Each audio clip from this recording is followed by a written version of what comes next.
Hi friends, good evening. तो हम जो है बीपीसी स्कूल साइकोलॉजी का नेक्स्ट पार्ट कवर करने जा रहे हैं और हम कोशिश करेंगे इस क्लिप को हर एक वीडियो में ऐड करने का। आप जो है वीडियो अच्छा लगे तो आप अपने फ्रेंड्स को शेयर कर दीजिएगा, लाइक कर दीजिएगा। अगर लाइक ना करिएगा तो शेयर ज़रूर कर दीजिएगा। और एक एक लाइन की हिंदी मीनिंग बतानी होती है तो थोड़ा टाइम लगेगा सारे कवर करने में। ये नहीं कि थोड़ा सा किए थोड़ा स्किप कर दिया, ऐसा नहीं है। और अगर हम कोई चीज़ स्किप करेंगे तो हम आपको बताते चलेंगे कि किस कारण से हम इसको रीज़न से स्किप कर रहे हैं, जो कि रिलेवेंट रहेगा, जो बिल्कुल आपसे कोई मतलब नहीं है। बहुत सारी ऐसी चीज़ें होती है जो कि इन्फॉर्मेशन इधर उधर से ऐड कर दिया, रेफरेंस होती है बहुत सारी चीज़ें। तो रेफरेंस को आप एक्सप्लेन करके जो है बहुत मच आप उसमें बेटर नहीं कर पाइएगा अभी के लेवल में। जब तक आपको इतना नहीं आएगा, इतना आ जाएगा उसके बाद तो आप रेफरेंस भी कर लीजिएगा, कोई दिक्कत नहीं है। तो I hope everything would go in A right direction and best of luck for your exam. चलिए देखते करते हैं। हाय, वेलकम ऑन इजी लर्निंग। तो आज जो है हम आगे 4.3 करने जा रहे हैं, स्कूल साइकोलॉजी सर्विसेज। ये यूनिट 4 है और ये जो है इस ब्लॉक का अंतिम यूनिट है, आपका लास्ट यूनिट या लास्ट चैप्टर भी कह सकते हैं। चलिए आगे चलते हैं, देखते हैं कि स्कूल साइकोलॉजी जो सर्विसेज हैं वो क्या है। तो कहते हैं इसमें कि you might recall that you have read the role and functions of school psychologist in section 2.4 in the second unit of this block। कहते हो सकता है कि आपको दोबारा याद आया होगा कि आपने स्कूल साइकोलॉजिस्ट के जो कार्य है या उनकी भूमिका है उनको सेक्शन 2.4 में इसी ब्लॉक के सेकेंड यूनिट में पढ़े होंगे। It is a matter of concern here that often teachers take on the role of school psychologists because there are very few school psychologists in India।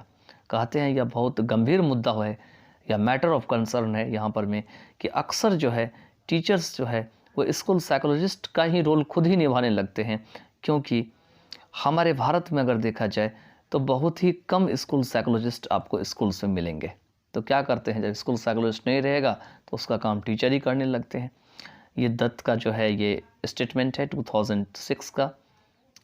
अब कहते हैं लाइक कुमार 2004 और दत्त 2006 दोनों जी अपना बयान देते हैं, बताते हैं, क्या बताते हैं। Also states that in India school psychologist are generally known as counselling psychologist और काउंसलर्स। कहते हैं कि भारत में अगर इसकी स्थिति देखा जाए तो स्कूल साइकोलॉजिस्ट जो होते हैं वो सामान्य रूप से काउंसलिंग साइकोलॉजिस्ट और काउंसलर के नाम से भी जाने जाते हैं। Interestingly, those who are termed school psychologists in USA are called psychopedagogists in Italy, psychological counselors in Portugal, and guidance officers in part of Australia। कहते हैं बहुत ही ये इंटरेस्ट वाली बात है कि those who are termed school psychologists in USA, कहते हैं कि जो कोई स्कूल साइकोलॉजिस्ट का नाम जिन्हें दिया जाता है वो यूएसए में बोला जाता है। आपको इस तरह से इन यूएसए, उसी का नाम अगर आप इटली में देखें तो साइकोपेडागोजिस्ट के नाम से जाना जाता है। अगर पुर्तगाल में देखें आप तो आपको जो है साइकोलॉजिकल काउंसलर के नाम से जाना जाता है। प्रोनाउंसिएशन देख लेना, हो सकता है जल्दी जल्दी बोलता हूँ, किसी किसी वर्ड का प्रोनाउंसिएशन आपको गलत सुनाई पड़ता हो, तो उसके लिए आप यू कैन जस्ट मैं अपोलोजाइज़ करता हूँ उसके लिए। तो भाई गलती तो होती है, सबसे गलती होती है, चलिए कोई बात नहीं है, तो उसको आप थोड़ा इग्नोर करके चलना। और ऑस्ट्रेलिया में जो है अगर आप देखेंगे तो इसको गाइडेंस ऑफिसर के नाम से जाना जाता है। बर्डन का स्टेटमेंट है 2000 का। However national association of school psychologist जो 2010 है, इन इट्स पोजीशन स्टेटमेंट, ये अपनी पोजीशन स्टेटमेंट में यह बात बताते हैं कि स्कूल साइकोलॉजिस्ट जो है need to represent themselves under the titles school psychologist. उन्हें अपने आप को क्या टाइटल देना चाहिए, तो स्कूल साइकोलॉजिस्ट के नाम से देना चाहिए। In order to accurately represent their credentials to the public, जिससे कि वो सही जो है वो पब्लिक को जो विश्वास है वो प्रदान करा सके।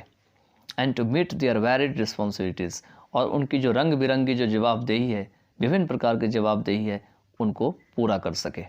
मीट मतलब यहाँ पूरा करना होगा, मिलना नहीं होगा। Since a school psychologist can also be defined by the function he/she performs, we shall focus on the services provided by the school psychologist. कहते हैं क्योंकि स्कूल साइकोलॉजिस्ट जो है उसे जो अनेक प्रकार के जो फंक्शंस है जो उनके द्वारा पूरे किए जाते हैं उनके हिसाब से डिफाइन किया जा सकता है। तो हम जो है उन सारे सर्विसेज के ऊपर फोकस करेंगे जो स्कूल साइकोलॉजिस्ट के द्वारा प्रदान कराए जाते हैं। ये NASP 1992 का स्टेटमेंट है और वो कैसे करा सकते हैं, तो बहुत ही कॉम्प्रिहेंसिव मैनर में जो कि स्कूल साइकोलॉजी में जो है डिस्क्राइब की जाती है सर्विसेज में, किस तरीके से वो आप नीचे देख सकते हैं। School psychologist provide a range of services to their clients. कहते हैं स्कूल साइकोलॉजिस्ट क्या करते हैं, अपने जो क्लाइंट्स होते हैं उनको एक रेंज ऑफ सर्विसेज देते हैं, उनका एक अपना लेवल होता है, पैमाना होता है। This consist of direct and indirect services. इसमें डायरेक्ट और इनडायरेक्ट सर्विसेज शामिल होते हैं which require involvement with the entire educational system, और इसमें पूरा का पूरा जो एजुकेशनल सिस्टम है वो शामिल हो जाते हैं। The students, teachers, administrators and the other school personal. इसमें स्टूडेंट, टीचर, एडमिनिस्ट्रेटर और जितने भी दूसरे स्कूल पर्सनल हैं सारे शामिल हो जाते हैं। The family, surrogate care takers and other community and regional agencies and resources which support the educational process। इसमें फैमिली, सरोगेट केयर टेकर्स और भी जो कम्युनिटी और रीजनल एजेंसीज होते हैं या रिसोर्सेज होते हैं वो भी शामिल होते हैं जो कि एजुकेशनल प्रोसेस को सपोर्ट करते हैं। सी में है the organizational, physical, temporal and curricular variables which play major roles with in the system. अगर ऑर्गेनाइजेशन अच्छा होता है, फिज़िकल तरीके से अच्छा काम होता है, फिज़िकल लेवल पे टेम्पोरल होता है, और अगर करिकुलम को देखा जाए उसमें अगर वेरिएशंस आती है, ये भी एक मेजर रोल प्ले करती है इस सिस्टम में, क्या अंदर में जाके with in the system. And the may है a variety of other factors which may be important on an individual basis. और बहुत सारे अदर फैक्टर होते हैं जो कि इम्पॉर्टेंट होते हैं एक इंडिविजुअल बेसिस पर में। चलिए आगे चलते हैं। The intent of these services is to promote mental health and facilitate learning। In services का जो इरादा होता है या इंटेंट होता है वो होता है मेंटल हेल्थ को प्रमोट करना और लर्निंग को और आसान बनाना या फैसिलिटेट करना। Comprehensive school psychology services are comprised of diverse activities. अगर आप कॉम्प्रिहेंसिव स्कूल साइकोलॉजी को देखें तो इस प्रकार की जो सर्विसेज जो प्रदान कराई जाती है इसमें अलग अलग प्रकार की एक्टिविटीज़ शामिल होती है या इससे बनी होती है। These activities complement one another. ये एक्टिविटीज़ एक दूसरे के पूरक होते हैं, एक दूसरे पर निर्भर होते हैं, and therefore are most accurately viewed as being integrated and को इसमें दे रखे हैं integrated and coordinated rather than discrete services. ये एक आपस में जुड़े रहते हैं, एक दूसरे की मदद करते हैं, कोऑर्डिनेट करते हैं। किसके तुलना में? तो सर्विस को ख़राब करने की तुलना में, डिस्क्रीट सर्विसेज। आगे दे रखे हैं school psychology services are not in an organised frame in India as there is no controlling regulatory body at the central और state levels to look into the matters pertaining to the study of or professional training in school psychology or pertaining to providing psychological services in schools। कहते हैं school psychology services जो है भारत में एक सही ढांचे के रूप में नहीं काम करती है, क्योंकि यहाँ पर में इसको कंट्रोल करने की कोई नियमित बॉडी नहीं है, चाहे केंद्र सरकार के लेवल पे देखा जाए या स्टेट के लेवल पे देखा जाए, जो इस मामले को जो है जांच कर सके, जो कि प्रोफेशनल ट्रेनिंग जो दी जाती है स्कूल साइकोलॉजिस्ट को स्टडी के लिए उनसे संबंधित होती है। पर्टिनेंट संबंधित होना या किससे संबंधित होती है? पर्टिन होती है तो जो स्कूल साइकोलॉजिकल सर्विसेज प्रदान कराई जाती है उससे संबंधित होती है। To provide rehabilitation services, rehabilitation council of India RCI is there and the field for the clinical psychologists is also somewhat smooth as they have few places to get trained and many to get appointed। कहते हैं कि rehabilitation services को प्रदान कराने के लिए rehabilitation council जो India RCI वो यहाँ होते हैं, and the field for the clinical psychology, और क्लिनिकल साइकोलॉजी के ऐसे क्षेत्र होते हैं ये कुछ स्मूथ काम करते हैं, as they have few places to get trained, क्योंकि कुछ ऐसे जगह है जहाँ पे उनको ट्रेनिंग मिलती है और उन्हें जो है अपॉइंट किया जा सकता है। आगे दे रखे हैं but for other branches like sports psychology, लेकिन दूसरे जो ब्रांचेस है जैसे कि स्पोर्ट्स साइकोलॉजी है, इंडस्ट्रियल साइकोलॉजी है, स्कूल साइकोलॉजी जो है there still is a great need to popularize. इनकी तुलना में अगर आप स्पोर्ट्स साइकोलॉजी और इंडस्ट्रियल साइकोलॉजी की बात करें तो इससे ज़्यादा अच्छा होगा कि स्कूल साइकोलॉजी को और बेहतर बनाया जा सके, इनको और पॉपुलर बना सके, इनको और अच्छा किया जा सके, डिसिप्लिन को अच्छा किया जा सके, and taking it to its due place, और ये एक अपना अच्छा स्थान जो है वो हासिल कर सके। As we shall take a stock of school psychology services in this section, we shall see that few of them are conducted in our country by educational psychologists or by counselors in the schools, and few by the clinical psychologists as well.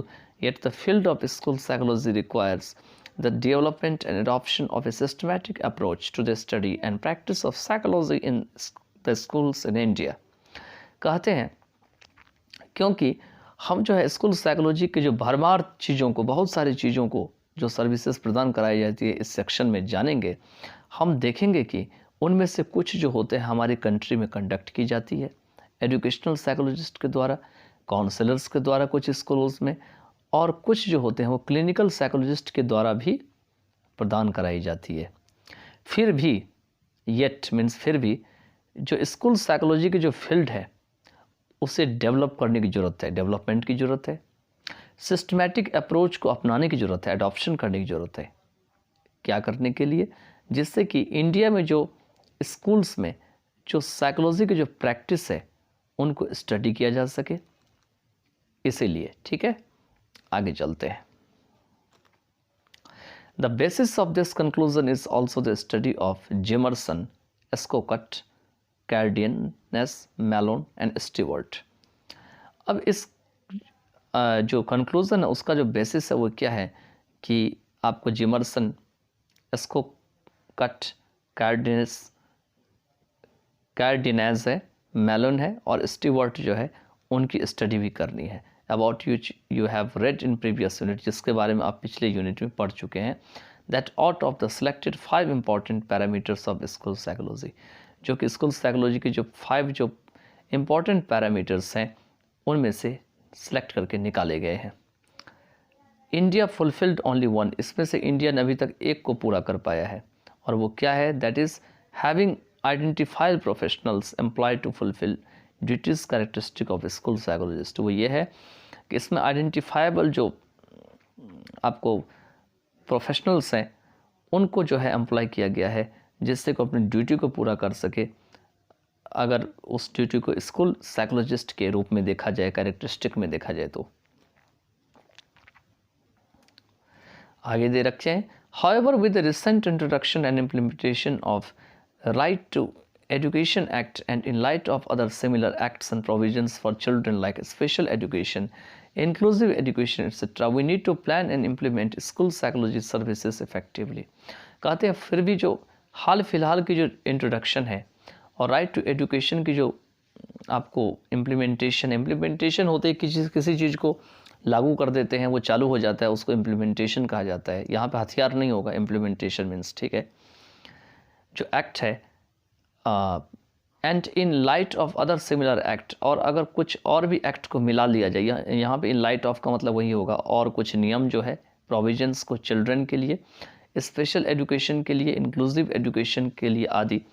तो हमें अगर इन सभी चीज़ों को अगर एक साथ देखें तो हमें प्लान करने की ज़रूरत है, और साथ में स्कूल साइकोलॉजी की जो सर्विसेज हैं उसे इम्प्लीमेंट करने की ज़रूरत है, बहुत प्रभावशाली तरीके से, ठीक तरीके से, एक्यूरेटली, इंडियन बेसिस पर।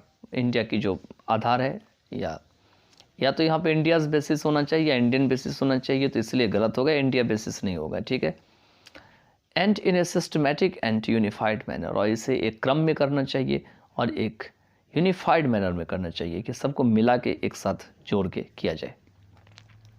Like other countries and there psychology associations leading in school psychology, the Australian Psychological Society has also developed guidelines for the delivery of effective services by school psychologists. कहते हैं दूसरी country की तरह और अपने psychology association की तरह जो स्कूल साइकोलॉजी को आगे बढ़ाती है, लीड करती है, ऑस्ट्रेलियन साइकोलॉजिकल जो सोसाइटी है उसने भी इफ़ेक्टिव जो सर्विसेज दिया जा सके स्कूल साइकोलॉजिस्ट के द्वारा, ठीक है, उसकी जो गाइडलाइंस है उसको डेवलप किया है। ये 2008 का स्टेटमेंट है। Similarly catering to the psycho educational needs of students in Indian education system, there is a great need to develop and or adapt school psychology services which generally include the following। कहते हैं इसी तरीके से अगर psycho educational ज़रूरत को student में पूरा करना है इंडियन एजुकेशन सिस्टम में, उसका कैटर करना है, प्रबंध करना है, तो यहाँ पे बहुत ज़्यादा ज़रूरत होती है डेवलप करने की और स्कूल साइकोलॉजी जो सर्विसेज है उनको अडेप्ट करने की। अडेप्ट का मतलब होता है किसी माहौल के साथ किसी को तैयार कर देना या ढाल देना। Which generally include the following, जिसमें जनरली तरीके से क्या क्या चीज़ इंक्लूड होती है वो नीचे दिए हुए हैं। पहला तो यह है कि 4.3.1 में कि यहाँ पे डायरेक्ट सर्विस होनी चाहिए। अब डायरेक्ट सर्विस में क्या क्या होनी चाहिए उसके बारे में दे रखे हैं। तो here the school psychologist directly assist the students psychological and educational functioning, mainly focusing on their cognitive, academic, socio emotional and behavioural functioning. यहाँ पर में स्कूल साइकोलॉजिस्ट सीधे क्या करते हैं, डायरेक्टली स्टूडेंट्स की जो साइकोलॉजिकल और एजुकेशनल फंक्शनिंग है उसको निर्धारण करते हैं, एसेस करते हैं। खास करके वो उनकी जो कॉग्निटिव और एकेडमिक, सोशियो इमोशनल और बिहेवियरल फंक्शनिंग है उनके ऊपर फोकस करते हुए। कॉग्निटिव होती है सोचने समझने की जो क्षमता होती है, एकेडमिक सोशियो जो इमोशनल है वो एकेडमी मतलब पढ़ने लिखने स्कूल से लेकर कॉलेज तक जो उनका इमोशनल बिहेवियर कैसा रहा है, सोसाइटी में कैसे बिहेव करता है उसको सोशियो इमोशनल कहा जाता है, और उनका बिहेवियर खुद का कैसा है उनके ऊपर दे रखे हैं। तो ये स्कूल साइकोलॉजिस्ट का मेन काम होता है। आगे है this psycho educational assessment according to Reschly and Wilson, देख लेना इसको आप जो भी प्रोनाउंस करते हैं। कहते हैं ये जो साइको एजुकेशनल जो असेसमेंट है ये जो रेस्कली और विल्सन है उनके अनुसार से जो 1995 में वो बताते हैं, रेफर करते हैं कि evaluations for diagnosis of handicapping conditions, testing, scoring and interpretation, report writing, eligibility और placement conferences with teachers and parents, reevaluations, ये किस चीज़ को रेफर करते हैं? तो हैंडीकैपिंग जो कंडीशन है, अगर कंडीशन ख़राब हो रही है तो उसको हैंडीकैपिंग कहा जाता है। उसके जो उपचार होना चाहिए उसका इवैल्यूएशंस करना, टेस्टिंग का, स्कोरिंग का, इंटरप्रिटेशन का और रिपोर्ट राइटिंग का, और एलिजिबिलिटी जो होती है प्लेसमेंट्स कॉन्फ्रेंसेस में टीचर्स की, पेरेंट्स की और रीएवैल्यूएशंस की, इन सभी चीज़ों को क्या करनी पड़ती है, इवैल्यूएशंस करनी पड़ती है। ठीक है। In second unit under sub section 2.4.2, अगर आप छोटा सा सेक्शन 2.4.2 के सेकेंड यूनिट में जाएंगे तो you have studied that school psychologist are also involve intervention. आप यह भी पढ़ चुके हैं कि स्कूल साइकोलॉजी जो है किसी चीज़ में घुस के काम करते हैं उसमें भी वो शामिल होते हैं, इसी को इंटरवेंशन कहा गया है। यहाँ पे जो रेस्कली है और जो विल्सन है 1995 में, उन्होंने इस इंटरवेंशंस को क्या नाम दिया, ये नाम दिया उन्होंने कि direct work with student, teachers and parents, कि ऐसे जो डायरेक्ट इंटरवेंशन होते हैं वो स्टूडेंट, टीचर और पेरेंट्स के साथ डायरेक्ट काम होता है। टू इम्प्रूव कॉम्पिटेंसीज और टू सॉल्व प्रॉब्लम्स, इसमें उनकी जो कॉम्पिटेंसी की क्षमता होती है उसको बेहतर किया जा सके, उनको प्रॉब्लम को सॉल्व करने की, काउंसलिंग करने की, सोशल स्किल्स ग्रुप की, पेरेंट की और टीचर ट्रेनिंग की, क्राइसिस इंटरवेंशन की। आगे दे रखे हैं to effectively design and implement an intervention the school psychologist administers intelligence tests, IQ tests to measure the cognitive abilities of the students and to classify them into applicable disability categories। कहते हैं effectively रूप से बनाने के लिए और एक intervention को लागू करने के लिए स्कूल साइकोलॉजिस्ट क्या करते हैं, इंटेलिजेंस टेस्ट चलाते हैं, एडमिनिस्टर करते हैं, जिसको IQ कहा जाता है, जिससे कि स्टूडेंट्स की जो कॉग्निटिव एबिलिटीज़ होती है उसको मापा जा सके। कॉग्निटिव मैंने बताया था, थिंकिंग, सेइंग और सोचने समझने की क्षमता, उससे कॉग्निटिव स्किल कहा जाता है। And to classify them into applicable disability categories, और उन्हें अगर किसी चीज़ की कमी है तो उसको सुधार करने के लायक बनाया जाए, अगर उनको डिसेबिलिटी कैटेगरीज में डाल दिया जाए। The students academic achievement is also assist by school psychologist. Students की जो एकेडमिक अचीवमेंट है वो भी स्कूल साइकोलॉजिस्ट के द्वारा निर्धारित की जाती है, in order to identify their academic strength and weaknesses, यह पता करने के लिए कि उस स्टूडेंट की एकेडमिक स्ट्रेंथ कितनी अच्छी है, कितनी कमजोरी है उसके अंदर में, एंड में include the identification of broad skill areas और एनी स्पेसिफिक स्किल। और इसमें इस तरह की पहचान करने के लिए, आइडेंटिफिकेशन करने के लिए और भी उच्च किस्म की स्किल की ज़रूरत पड़ सकती है या कोई ख़ास स्किल की। आगे दे रखे हैं कि the school psychologists are also required to assist the academic environment of the school, because it is also a significant factor affecting not only the students learning but also their mental health। कहते हैं school psychologist जो होते हैं उन्हें और भी ज़रूरत है कि एकेडमिक एनवायरनमेंट को निर्धारित करे स्कूल की, क्योंकि यह बहुत ज़्यादा महत्वपूर्ण होते हैं, फैक्टर होते हैं जो कि केवल स्टूडेंट के द्वारा ही प्रभावित नहीं होते हैं, उनकी लर्निंग को ही प्रभावित नहीं करते हैं, बल्कि उनकी जो मानसिक दशा होती है, मेंटल हेल्थ होती है, उनको भी प्रभावित करते हैं। Remember the case of Robert Butler junior. Robert Butler junior की तो अगर आपने केस तो आपको याद ही होगा। And when we are talking about assessment by the psychologist, और जब कभी भी हम साइकोलॉजिस्ट के द्वारा असेसमेंट की बात कर रहे होते हैं, how can one forget about personality and behavioural assessment, तो उस समय कोई भी व्यक्ति जो है पर्सनैलिटी और बिहेवियरल असेसमेंट को कैसे भूल सकता है। To understand one's students, a school psychologist has also to collect data about their personality traits, socio-emotional functioning, and affective difficulties by using appropriate personality tests and techniques। कहते हैं अपने student को समझने के लिए स्कूल साइकोलॉजिस्ट को जो है ऐसे डेटा को कलेक्ट करना होता है जो कि उनकी पर्सनैलिटी ट्रेट से जुड़ी होती है, सोशो इमोशनल फंक्शनिंग से जुड़ी होती है, अफेक्टिव डिफ़िकल्टी से जुड़ी होती है। और ये क्या करके ऐसा होता है, तो अप्रोप्रिएट पर्सनल टेस्ट और टेक्निक का प्रयोग करके। आगे दे रखे हैं, of course this assessment is done so that the school psychologist could provide psychological treatment and counselling to the students as per the needs. वाकई में यह जो असेसमेंट है वो इस तरह से की जाती है जिससे कि स्कूल साइकोलॉजिस्ट जो है वो साइकोलॉजिकल ट्रीटमेंट प्रदान करा सके, प्रोवाइड करा सके, साथ ही साथ स्टूडेंट की जो ज़रूरत है उनको काउंसिल किया जा सके, उनको बताया जा सके। हियर यहाँ पर we need to remember that, अब यहाँ पे दे रखे हैं, we need that the psychologists are trained people in psychologically treating and counseling and thereby helping people, here students, overcome their mental health and or behavioral problems। यहाँ पे हमें यह बात याद रखने की ज़रूरत होती है, क्या रखने की ज़रूरत होती है, रिमेंबर करने की ज़रूरत होती है कि साइकोलॉजिस्ट जो होते हैं ये ट्रेंड लोग होते हैं और ये क्या करते हैं, साइकोलॉजिकली रूप से ट्रीट करते हैं, काउंसिल करते हैं किसी भी स्टूडेंट्स या पर्सन को, और इस तरीके से लोगों को हेल्प करते हैं, स्टूडेंट्स को हेल्प करते हैं कि वो उनकी जो मानसिक अवस्था है, बिहेवियर में कोई समस्या है, व्यवहार में कोई समस्या है, तो उनसे निपटाया जा सके, उनको ठीक किया जा सके। ओवरकम का मीनिंग यही होते हैं। आगे देखते हैं,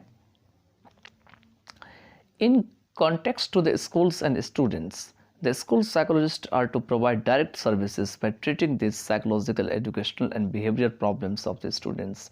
कहते हैं अगर स्कूल और स्टूडेंट के संदर्भ में देखा जाए, कॉन्टेक्स्ट में देखा जाए, तो स्कूल साइकोलॉजिस्ट क्या करते हैं, डायरेक्ट सर्विसेज प्रोवाइड कराते हैं। और वो कैसे कराते हैं, तो ये जितने भी साइकोलॉजिकल, एजुकेशनल और बिहेवियरल प्रॉब्लम्स होती है स्टूडेंट्स को, उसको ठीक करके, ट्रीट करके।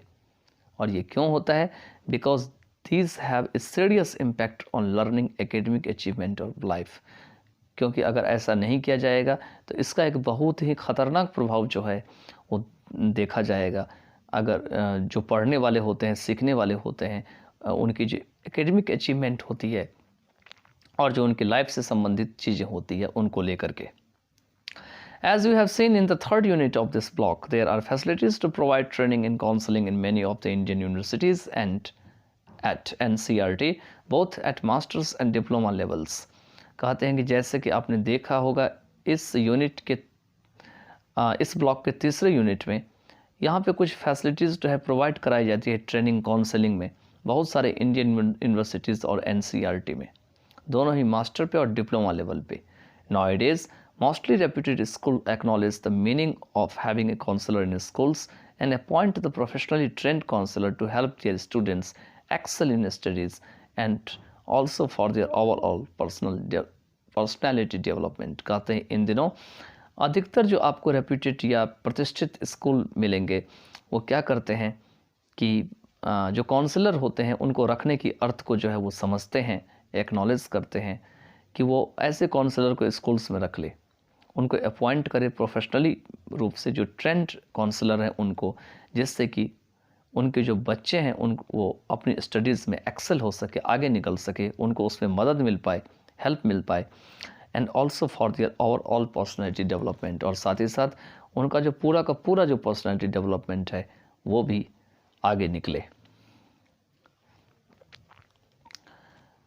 अब ये जो है लास्ट आपका पार्ट है इस वीडियो का 4.3.2, यह है आपका इनडायरेक्ट सर्विसेज के ऊपर। तो psychologist necessarily are not always involve in providing direct services to the students. Psychologist जो है कोई ज़रूरी नहीं है कि वो हमेशा जो है वो इन्वॉल्व हो स्टूडेंट्स को डायरेक्ट सर्विसेज देने में। Another way to is to advise, counsel or consult with the parents, teachers, principals, associated other school staffs and other stakeholders who are in good contact with the students and deal with them in school setting or at home and affect their educational or psychological conditions। दूसरा जो तरीका है advice करने का, counsel करने का, वो है पेरेंट्स से कंसल्ट करके, टीचर से, प्रिंसिपल से और जो संबंधित जो दूसरे स्कूल स्टाफ हैं, दूसरे जो स्टेक होल्डर्स हैं जो कि काफ़ी ज़्यादा बच्चों के साथ, स्टूडेंट के साथ कांटेक्ट में रहते हैं, and deal with them in school setting, और उनको वो सारी बातें बता देनी है जो कि स्कूल को सही करने में जो है वो प्रयासरत हो, और एट होम एंड और घर पे भी, and affect there educational and psychological conditions, और जिससे कि एजुकेशनल और साइकोलॉजिकल कंडीशंस भी जो है वो प्रभावित हो सके। So many times the school psychologists work with other adults to help the children in need। और कई बार ऐसा हुआ है कि स्कूल साइकोलॉजिस्ट जो है वो दूसरे एडल्ट के साथ मिलकर काम करते हैं, जिससे कि जो चिल्ड्रन की ज़रूरत है या जो चिल्ड्रन ज़रूरत में है उनको हेल्प मिल सके। This aspect is termed as the paradox of school psychology. और इस ये जो टर्म की जो या यह जो पहलू है या एस्पेक्ट है उसे स्कूल साइकोलॉजी के पैराडॉक्स के रूप में बताया जाता है। गटकिन और कॉनली जो है उनके द्वारा ये बात कही गई है 1990 में, जो उन्होंने बताया था। Where a psychologist has to utilise his her abilities working with the adult so that effective services to the children could be provided. यहाँ पे जहाँ पे साइकोलॉजिस्ट क्या करते हैं तो वो अपनी जो एबिलिटीज़ होती है उनको यूटिलाइज करते हैं, वो एडल्ट के साथ काम करना शुरू कर देते हैं, जिससे कि एक प्रभावशाली जो सर्विसेज है वो बच्चों को दिया जा सके, could be provided। As the main mode of indirect intervention, the school psychologists use consultation in the best interest of the children, where he requires some specific interventions to be implemented by the class teacher in the school and or by the parents at the home। कहते हैं indirect interventions का जो मुख्य जो साधन है उसमें school psychologist क्या करते हैं, कंसल्टेशन का प्रयोग करते हैं, और यह भी देखते हैं कंसल्टेशन में कि चिल्ड्रन की बातों को हित में रखा जाए, बेस्ट इंटरेस्ट में रखा जाए। जहाँ पे उन्हें ज़रूरत होती है कुछ ख़ास इंटरवेंशन की, उन्हें क्लास टीचर के द्वारा वो क्या करते हैं, लागू करवा देते हैं स्कूल्स में या पेरेंट्स के द्वारा घर पर में। आगे दे रखे हैं Examples of such indirect service can be generally seen in real life and in movies too, like तारे जमी पर। कहते इस तरीके के इनडायरेक्ट सर्विस के जो एग्जाम्पल हैं उन्हें जो है सामान्य तौर से वास्तविक ज़िंदगी में देखा जा सकता है, फिल्मों में देखा जा सकता है, जैसे कि तारे जमी पर जो फिल्म है। Although Amir Khan did not play the role of a school psychologist in this movie, but remember the views of Dutt। कहते हैं भले ही आमिर खान जो है खुद को स्कूल साइकोलॉजिस्ट के रूप में इस मूवी में जो है रोल प्ले नहीं किया, लेकिन कहते हैं दत्त की जो विचार होती है उनको याद करो 2010 में, जो कि इस यूनिट की शुरुआत में डिस्कस की गई है। Option teachers take on the role of school psychologist. और अक्सर आप देखते हो कि टीचर भी जो है स्कूल साइकोलॉजिस्ट तो नहीं होते हैं, कोई और सब्जेक्ट पढ़ा रहे होते हैं, लेकिन फिर भी वो एक साइकोलॉजिस्ट का रोल निभाने लगते हैं। Similar role is played by the teachers in teacher parent meetings in the schools. और इसी प्रकार के रोल जो है वो टीचर्स के द्वारा प्ले किए जाते हैं टीचर पेरेंट्स मीटिंग्स में, स्कूल्स में। Where in the best interest of the students the teachers advise the parents how to deal with a child at home regarding any particular psycho-educational, behavioral और emotional problem। जहाँ पर student की खास चीज़ को ध्यान में रखते हुए टीचर क्या करते हैं, पेरेंट्स को उन सभी चीज़ों के एडवाइस प्रदान कराते हैं जिससे कि वो अपने बच्चे के साथ उन सारी समस्याओं से निपट सके, घर पर में भी जो कि किसी खास साइको एजुकेशनल, बिहेवियरल या इमोशनल प्रॉब्लम से जुड़ी होती है। आगे देखते हैं। दिस कंसल्टेशन में और may not depend on any formal assessment as seen under direct services. अब ये जो कंसल्टेशन है इसमें किसी प्रकार की फॉर्मल असेसमेंट नहीं होती है, ये उस पर निर्भर नहीं हो सकते हैं, क्योंकि डायरेक्ट सर्विसेज में ऐसा होता है कि आपको असेसमेंट देखना होता है। इट मे और may not depend on the observations of the classroom behaviours of the student. और हो सकता है कि स्टूडेंट की जो क्लासरूम बिहेवियर्स के ऑब्जर्वेशन है, हो सकता है ये उस पर भी निर्भर ना हो। और इट में भी मिक्स ऑफ बोथ, या ऐसा भी हो सकता है कि फॉर्मल असेसमेंट के साथ साथ जो है क्लासरूम बिहेवियर के ऑब्जर्वेशन है, ये इन दोनों का एक मिक्सचर हो। Here it is important to note that the school psychologists not only provide consultation to devise and design the programs for the treatment, but also for the prevention of psychoeducational problems in the first instance, as well as the prevention of future occurrences of the problems at hand। कहते यहाँ पर मैं यह important है note करना कि school psychologist जो है वो केवल और केवल मात्र जो है वो ऐसे कंसल्टेशन को ही प्रदान नहीं करा पाते हैं जिससे कि प्रोग्राम को डिज़ाइन करा जा सके, उनको डिवाइस तैयार किया जा सके ऐसी चीज़ के ट्रीटमेंट के लिए, बल्कि बट ऑल्सो जो साइको एजुकेशनल जो प्रॉब्लम आती है बच्चों के साथ, पहली बार देखने से उनको रोका जा सके, और साथ ही साथ the prevention of future occurrences of the problems at hand. और तुरंत ही, एट हैंड मतलब तुरंत ही, आने वाले फ्यूचर में अगर कोई बच्चों के साथ समस्याएं होती है तो उनकी रोकथाम के लिए भी ये काम होता है। आगे देखते हैं। Their ultimate target is to support and assist the children by providing them a learner-friendly academic environment। उनका जो अंतिम टारगेट होता है वो होता है सपोर्ट करना बच्चों को और असिस्ट करना, उन्हें एक मतलब फ्रेंडली तरीके से एकेडमिक एनवायरनमेंट को प्रदान करा के स्कूल में या घर पर में, which also fosters their mental health, जो कि उसकी मेंटल हेल्थ को और भी चंगा करता है या फोस्टर करता है। किसके ज़रिए से? तो टीचर के ज़रिए, स्कूल स्टाफ के ज़रिए या पेरेंट्स के ज़रिए। आगे चलते हैं। लास्ट पैराग्राफ है आपका, इसमें दे रखे हैं consultation as indirect intervention includes mental health consultation as well as behaviour consultation. Consultation में इनडायरेक्ट इंटरवेंशन के साथ आपको मेंटल हेल्थ कंसल्टेशन के साथ साथ बिहेवियरल कंसल्टेशन सभी इंक्लूड होते हैं, सभी शामिल होते हैं। Also, if required, the school psychologists provide group consultations to the group। और फिर भी अगर ज़रूरत पड़ती है तो स्कूल साइकोलॉजिस्ट क्या करते हैं, तो ग्रुप कंसल्टेशन जो है वो प्रदान कराते हैं ग्रुप को, जिससे कि ताकि जो प्रॉब्लम है कुड बी डिस्कस्ड, प्रॉब्लम को डिस्कस किया जा सके, and identified by all associated every group member. और जितने भी ग्रुप मेंबर हैं सभी के द्वारा इसे पहचाना जा सके। Group member could help design and understand the treatment intervention strategy, ताकि सभी मिल करके जो आपको ट्रीटमेंट या इंटरवेंशन जो स्ट्रेटजी है उनको समझ सके, उनको डिज़ाइन कर सके, and every group member could effectively implement the intervention and evaluate it's effectiveness in terms of the desired changes in the child student. और हर एक जो ग्रुप के मेंबर है वो प्रभावशाली तरीके से इंटरवेंशन को जो है लागू करे, साथ ही साथ कितना इंटरवेंशन को लागू करने के बाद इसका प्रभाव पड़ा उसको भी इवेल्युएट करे, जिससे कि आपको चाइल्ड और स्टूडेंट में एक अच्छा चेंजेस देखने को मिले। तो डिज़ायर्ड चेंजेस इसी को कहा जाता है। तो चलिए, मैंने अपने स्तर से इसको ट्रांसलेट किया है, इंटरप्रेट किया है।